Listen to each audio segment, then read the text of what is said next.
여러분 안녕하세요. 한 주 동안 잘 지내셨습니까? 오늘도 지난주에 이어서 요한계시록 말씀을 보도록 하겠습니다. 오늘은 요한계시록 5장을 통해서 누가 세상의 주인인가 그 말씀을 다시 연이어서 보도록 하겠습니다.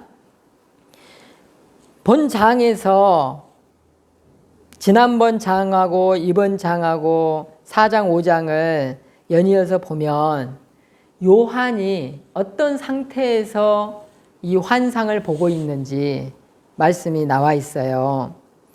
요한이 성령이 감동이 되어 이렇게 된 상태에서 천상의 모습을 보고 있는 것입니다. 성령이 감동이 된 사람이 영적 세계를 볼 수 있는 눈이 생긴 것입니다. 요한은 지금 성령이 감동된 상태에서 하나님 나라의 영적 세계를 보는 것이에요. 4장에서도 보았고 이제 5장에서도 또 천상의 예배의 모습을 보고 있는 것입니다. 그런데 이번에는 4장과 다르게 5장에서는 하나님의 아름다운 보좌, 하나님의 최고의 의자, 왕권을 가지고 있는 그 의자, 그걸 이제 보좌라고 표현되어 있는데 그 자리에 하나님이 앉으시고 그리고 하나님 오른쪽 손에 무엇인가 들려 있습니다. 그것이 바로 두루마리입니다. 이 두루마리를 가졌다는 것은 뭐 편지이기도 하고 뭐 어떤 상소일 수도 있고 무엇이든지 간에 그 안에는 글이 들어있죠. 그 글은 누군가가 누군가에게 전달하려고 하는 메시지가 들어있는 것입니다. 하나님께서 오른손에 두루마리를 들으셨다. 그것은 이 세상에 선포하고 싶으신 말씀이 있는 거예요. 이 세상 사람들에게 이 말씀을 내가 전해야 되겠다. 이게 지금 들려있는 것이죠. 그 말씀이 지금은 5장에 있기 때문에 아무도 몰라요. 아직 펼쳐져 있지 않기 때문에. 그런데 이 두루마리가 펼쳐지면서 그 내용이 선포가 되는 데가 있습니다. 계시록 11장에 그 말씀이 나옵니다. 제가 한번 읽어보겠습니다. 계시록 11장 15절. 일곱째 천사가 나팔을 불매 하늘에 큰 음성이 나서 이르되 세상 나라가 우리 주와 그의 그리스도의 나라가 되어 그가 세세토록 왕노릇 하시리로다. 이렇게 선포하고 있습니다. 이 큰 음성으로, 대단히 큰 음성으로, 뭐 천둥과 같은 그런 음성으로 이 말씀을 선포하고 있는 것이죠. 이 두루마리에 예수님이 세상의 왕입니다. 이 내용이 들어있는 거예요. 그래가지고 선포를 딱 해야 되는 거죠. 이 두루마리의 내용을 요한이 이제 딱 그 두루마리를 이제 내용은 고사하고 이 두루마리를 누군가에게 이제 전달해야 되겠구나. 이게 이제 영적인 눈으로 보니까 이제 보이는 거예요. 그런데 5절에 보면은 4절에 보면 뭐라고 돼 있냐면은 그 두루마리를 펴거나 보거나 하기에 합당한 자가 보이지 아니하므로 내가 크게 울었더니 이렇게 돼 있습니다. 요한은 지금 성령이 감동되어 있는 상태이기 때문에 그 두루마리도 봤을 뿐만 아니라 그 두루마리가 지금 선포돼야 되겠구나 하는 것도 보고 있습니다. 그런데 세상을 이렇게 쑥 둘러보니까 이 두루마리를 감당할 사람이 없는 거예요. 하나님께서 메시지를 전하기 위해서 두루마리를 준비해 주셨는데 메시지를 준비해 주셨는데 이것을 누군가가 받아서 펼쳐서 봐서 이해를 해야 되겠는데 그 내용은 고사하고 두루마리를 받을 사람이 없는 거예요. 그러니 이 요한이 기가 막힌 거죠. 아니 어떻게 하나님께서는 메시지를 주고 싶어 하시는데 이 세상은 그 메시지를 받을 만한 사람이 한 명도 없는가. 이게 너무나 안타까운 거예요. 영적인 눈이 열린 사람에는 이게 보이는 거예요. 그래서 너무나 답답한 거예요. 이 심정이. 이런 일이 세상에 참 많이 있어요. 영적인 눈의 시각을 이렇게 따지지 않더라도 예를 들어서 시문이 우리나라의 상황을 보니 일본 제국주의가 우리나라를 탁 먹고 이 나라를 탁 이리저리 좌지우지하고 있는데 이 나라의 상황이 너무나 기가 막힌 거예요. 이게 지식인들 눈에는 보이는 거예요. 지식인이 아니더라도 너무나 핍박받는 모든 사람은 다 알지요. 그런데 이 지식인이 뭐라고 하냐면은 시를 썼어요. 이 기가 막힌 상황을 시를 쓰면서 제가 그것을 한번 읽어보도록 하겠습니다. 시문의 그날이 오면입니다.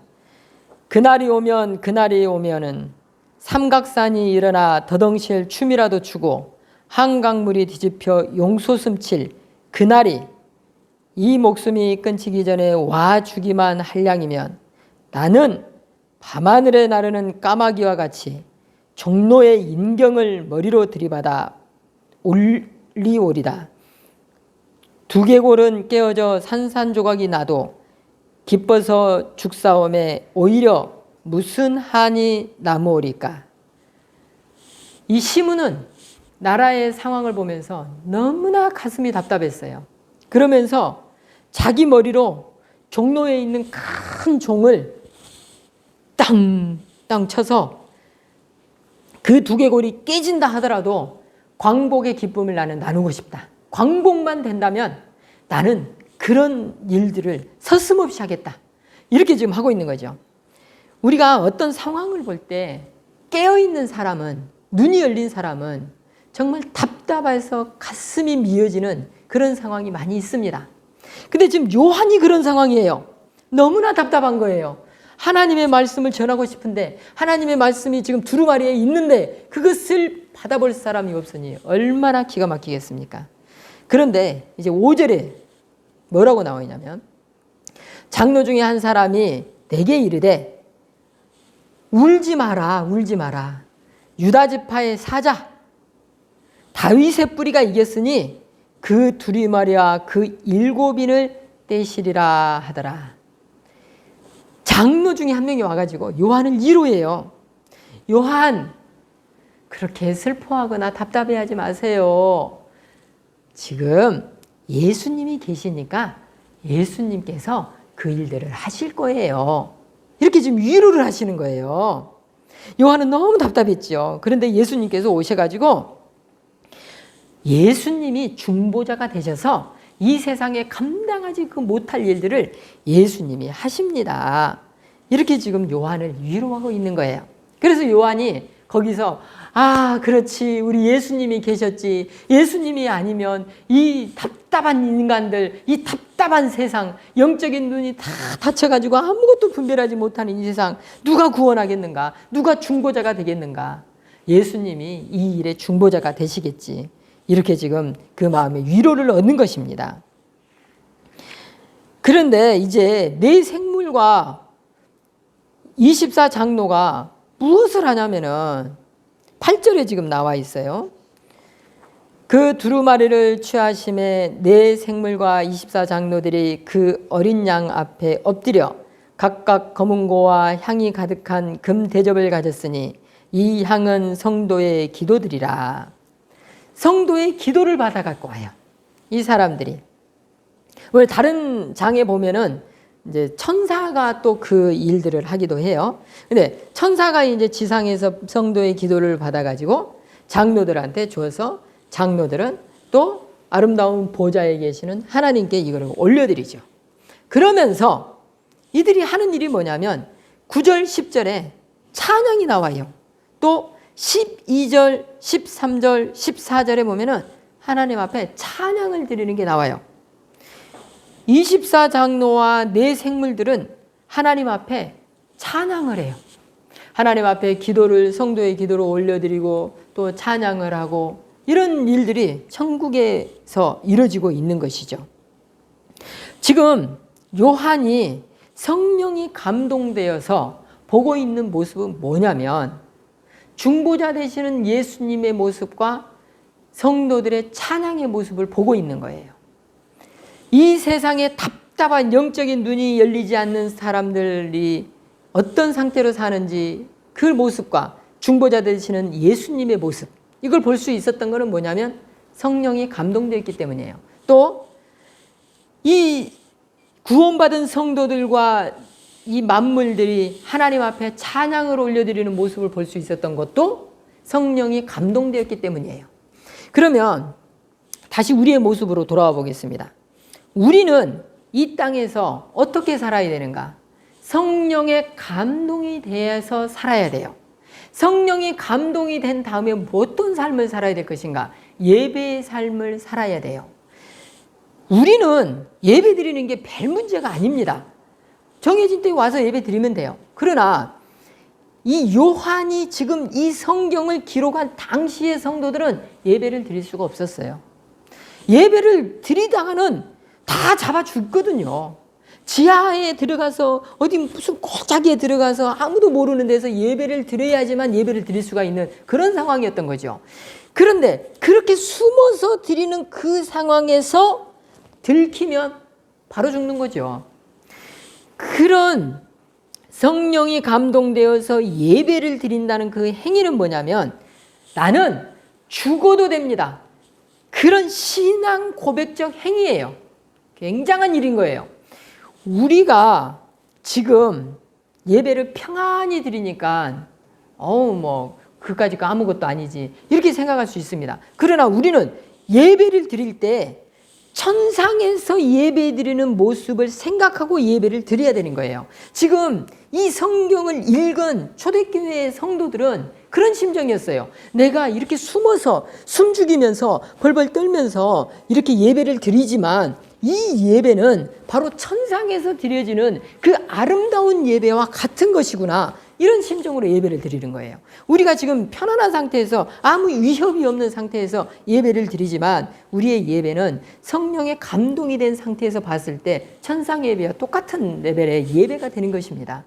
우리는 어떻게 살아야 되는가?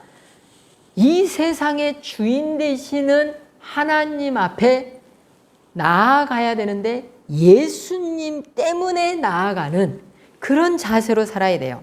이 세상의 주인이 누구인가? 하나님이십니다. 이 세상의 그 주인 되신 하나님 앞에 나아갈 수 있는 방법은 무엇인가? 예수님밖에 없습니다. 예수님을 그러면 예수님의 그 손을 잡을 수 있는 것은 무엇인가?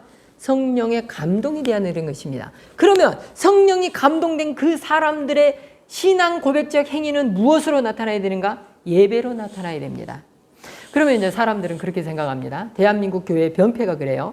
세상에서 엉망으로 살고 예배에 탁 가서 1시간 예배 잘 드리면 하나님께서 칭찬해 주실 것이야. 그것이 아니죠.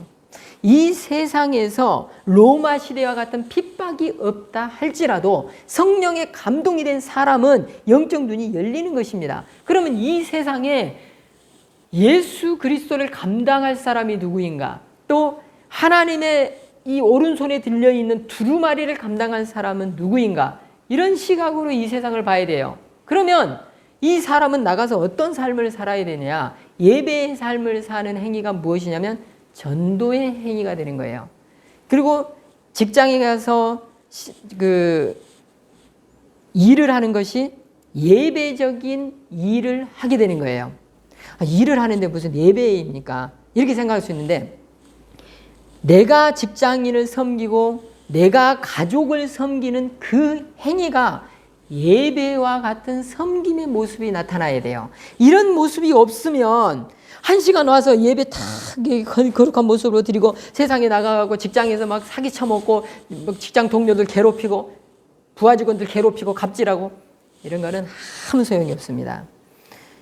우리는 세상의 주인이 누구인지 꼭 그런 마음을 가지고 하나님을 바라보는 마음으로 예배의 삶을 사셨으면 좋겠습니다. 감사합니다.